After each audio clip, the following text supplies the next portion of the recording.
Okay, a 31-year-old woman presents with dysuria and pain in her lower abdomen. It is the first time she's experienced such symptoms. She denies a history of any genitourinary or gynecological diseases. Her blood pressure is 120/80, heart rate 78, respiratory rate 13, and temperature 98.6. Physical exam is within normal limits. Urine culture grew the pathogen, which we can see below. Presence of which of the following factors specifically allows this pathogen to cause UTIs?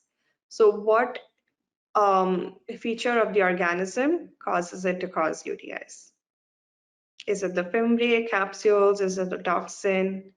Okay, so this was very well answered, but super high yield. We need to know the function of all the different components of E. coli.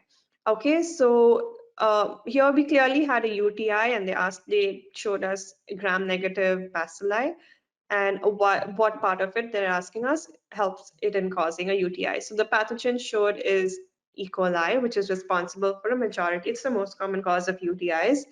The fimbriae, the P. fimbriae, so it's also called the pyelonephritis associated pili or type 1 pili. They allow these bacteria to bind to the urothelial cells and spread in an ascending direction, thus colonizing the bladder, ureters, and the pelvis.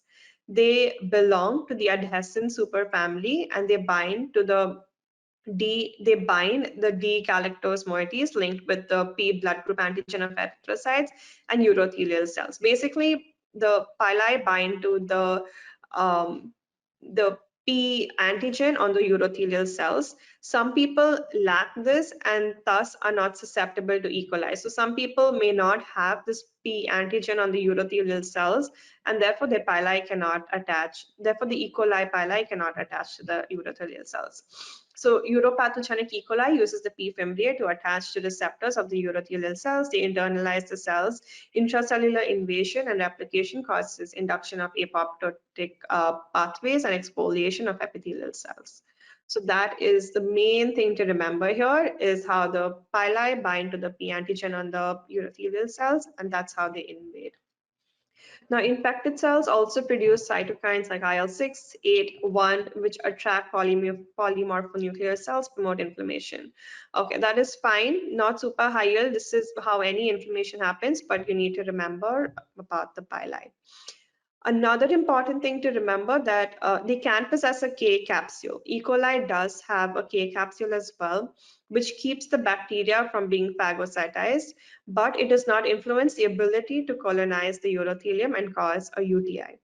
Heat labile and heat stable toxins are enterotoxins. They are responsible for diarrhea in enteropathogenic E. coli, and uropathogenic E. coli, they can produce alpha and beta hemolysins, which cause cell destruction, but other types of pathogenic E. coli can also possess this, and this toxin does not help in UTI. So you need to know for UTI, it's the pili, and you need to know about the K capsules, which prevent phagocytosis, and the heat labile and heat stable toxins, which are responsible for diarrhea. Thanks for watching. Please give a thumbs up and subscribe for more.